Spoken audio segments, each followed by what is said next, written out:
That has to be a red. That is disgusting. That's 2 feet off the floor. A yellow. The referee's bottled that. How is that not a red? He just broken his leg. How that's not a red card, I'll never know. Get well soon, Paddy.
Today isn't about the disgusting tackle from Liam Ravenhill on Emmanuel Sidibe, or Sir Andrew Ellis Cook making the Keepmoat Stadium his playground, or Billy Sharp, or Grant McCann, or anything like that. Today is the biggest league game Bradford City have played in for nearly 25 years. It's the biggest of my lifetime. If Bradford City win and Walsall FC lose at home to relegation-threatened Accrington Stanley, then Graham Alexander's side will be promoted back to England's third tier.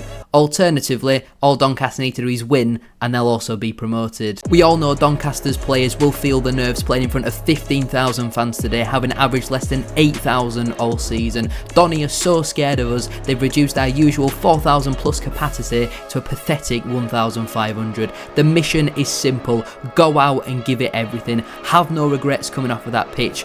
Win and Bradford City have 1 foot in League One. Lose and it could be another playoff campaign for the Bantams. Ladies and gentlemen, welcome back to the matchday vlog. It's the big one today, first versus third, and there's not really much of an introduction that I need to give. We win today, we have 1 foot in League One. We lose and it's very likely we'll be in the playoffs this season. We've thrown away far too many points recently. We simply have to win against a very good Doncaster side who've got arguably the best player in the league in Luke Molyneux. If you do want to enjoy today's video, don't forget to drop a like on there for me and subscribe to the channel as well. If you are new, 300 likes on today's video will be massively appreciated. Don't forget to get your thoughts down in the comment section down below on today's game. My score prediction, my starting lineup, it's all irrelevant for today. We just have to win. I hope the players go out there, give it everything, have no regrets, leave everything on that pitch. If you give it 110%, our quality will definitely shine through. I think there's definitely going to be goals today. Let's get down to the Keepmoat Stadium. Early kick-off. Come on, City.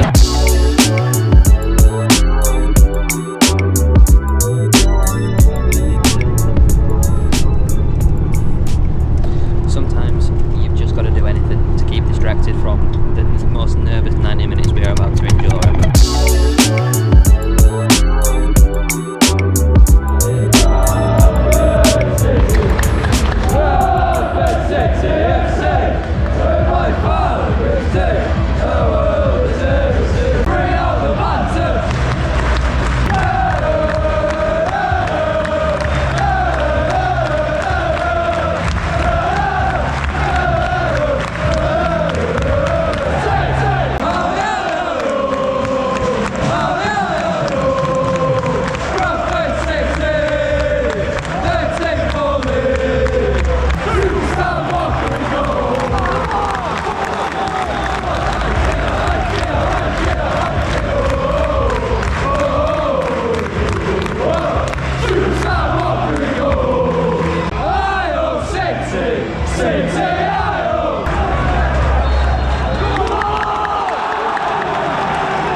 shit!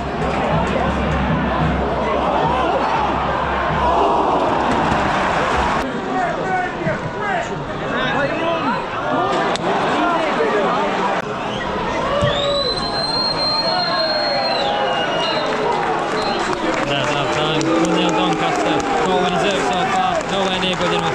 Baldwin has just talked himself into a straight red card. I genuinely cannot believe how stupid that is from Aidan Baldwin. What an absolute moron. Tyreek Wright and George Lapsell, like they've just gone down the tunnel at half time. But goodness me, what are you thinking? You've been booked. Sam Walker's dragging you away. Why are you going back for more? He's an experienced player. So it's Boynton and Taylor coming on for Wright and Lapsell at half time. So I don't know what that's going to mean for the formation or personnel.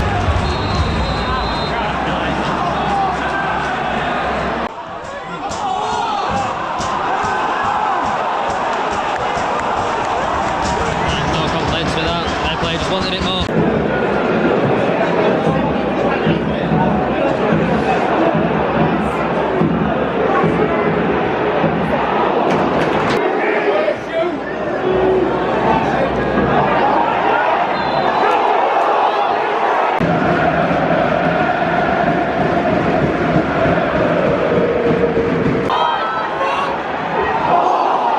Third change of the game, Callum Kavanagh coming off for Michael Mellon. Fourth change of the game, Anthony Sarcevic coming off for Tommy Lee.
The field of play is completely clear and safe to do so. Please take to your seats and we now encourage you to come and do the play.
Well, the only place to start after a game like that is to say congratulations to Doncaster Rovers, worthy winners on the day and definitely deserve their promotion to League One. Port Vale have also been promoted, as also a big congratulations to them. Now, I've waited until full time of Walsall versus Accrington to record my outro because I think it would have been very contrasting now knowing the result. Accrington went away to Walsall, won 1-0. Ben Wood scored an absolute beauty. It was very similar to Papi Cissé's famous goal away at Chelsea all them years ago, but I'm not really that bothered anymore about our result because I'm very confident we will be promoted. All we have to do next week is beat Fleetwood at home. They're a very good away side of Fleetwood. They score a lot of goals away from home, but our home form is outstanding for a reason. All we have to do, I know we've been saying this for weeks, beat Fleetwood and we are promoted. It's as simple as that. Walsall go away to Crewe. There's no guarantees that they'll win that match either. Crewe won't want them celebrating promotion on their own patch and they'll be looking to end the season strongly. So, like I say, congratulations to Doncaster, congratulations to Port Vale, and hopefully this time next week we're joining you as well. In terms of this game in isolation, so many individual errors again. I thought first half we were really poor. We had an Alex Patterson shot from distance. He had a chance towards the end of the first half as well, which was well saved by Sharman Lowe, but that was about it. It was very similar to our Port Vale away performance where we just completely didn't show up and we were being outplayed by the better side. I thought Doncaster played some really good football in that first half, and then obviously half time comes around, everyone's getting ready to go down into the concourse and Aidan Baldwin can't keep his mouth shut and gets himself sent off, the absolute pleb. Now, I would definitely have come on here and absolutely blasted him had Walsall won that game because that is ridiculous. It is absolutely stupid what Aidan Baldwin decided to do. You've said your piece to the referee.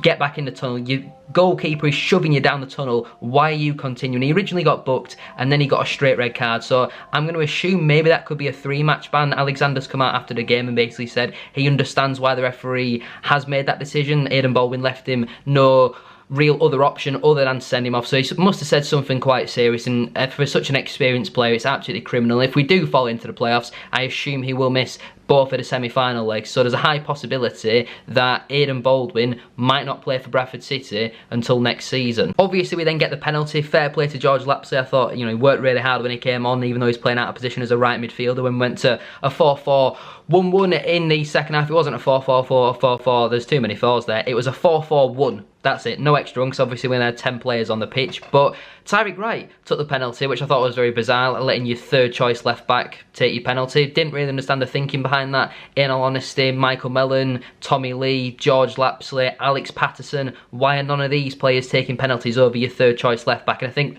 as soon as we all saw Tyreek Wright grab the ball, nobody expected him to score. It's a good save from Sharman Lowe, but it's a terrible penalty. Perfect bit high for a goalkeeper, and I think Mellon should definitely be stepping up. Patterson's the captain, great ball striker, he should be stepping up, but there's other players besides the ones that I've just mentioned. Brad Halliday, I'd rather him take a penalty. Neil Byrne, I'm sure he can put his foot through it. Pretty much everybody other than Tyreek Wright. I might have even had Sam Walker ahead of Tyreek Wright. The amount of penalties we've missed recently is absolutely criminal. If we end up falling into the playoffs and we have to go to a penalty shootout, I would not be confident whatsoever. Then there's a massive break in play, there's obviously confrontation with the fans, there's pyros on the pitch, all that type of stuff, and then pretty much as soon as play restarts, Doncaster go up the other end, and of course Billy Sharp scores. It's terrible positioning from Sam Walker. He's basically giving him the whole goal to just roll the ball into, and at that point, you know the game's done. We do pull a goal back, I think, from a long throw or a set piece, some type of set piece opportunity. Great for Critchlaw to get his first goal since returning to the football club, but all I can say is Doncaster were worthy winners, definitely deserve to beat us by more than the one goal, and congratulations to them. They're in League One next season. They've got everything wrapped up with a game to go. We just have to make sure we do our job next week. I'm confident we will, but goodness me, any more stupid red cards, any more stupid nonsense that I'll have to put up with, I don't think I'll be able to cope with this football club anymore. We simply have to win. Walsall have slipped up so many times. They're bottling it harder than we are. Please do not let me down next week. Just win, and we can have a moment like what the Doncaster fans had with their players today. It was absolutely brilliant scenes, to be fair, but oh God, this football club, it's not easy supporting Bradford City, is it? I know it has been quite a long outro, so I'll leave it there for today's video. Hopefully you have all enjoyed my intro at the start of the video talking about the Doncaster players. Might feel a little bit nervous playing in front of the big crowd. Yeah, that looks a little bit silly now. I did that on Thursday, to be fair. Thank you for watching though. If you did enjoy, don't forget to drop a like on there for me and subscribe to the channel as well. If you are new, can we try and hit 300 likes on today's video? That would massively appreciate it, and thank you so much as well for 11,000 subscribers. Get your thoughts in on today's defeat down in the comment section down below. Even though we've lost, now knowing that Walsall result, I'm in quite a good mood. Let's hope we can get the job done next week, because this is Bradford City we're talking about. It wouldn't surprise me if both us and Walsall lose on Saturday and we still ended up scraping third. I think Notts County, they could actually sneak in on the final day, so a draw at the minimum, but you know, we should be going out and trying to beat Fleetwood very comfortably. Fingers crossed. We're at home, who knows.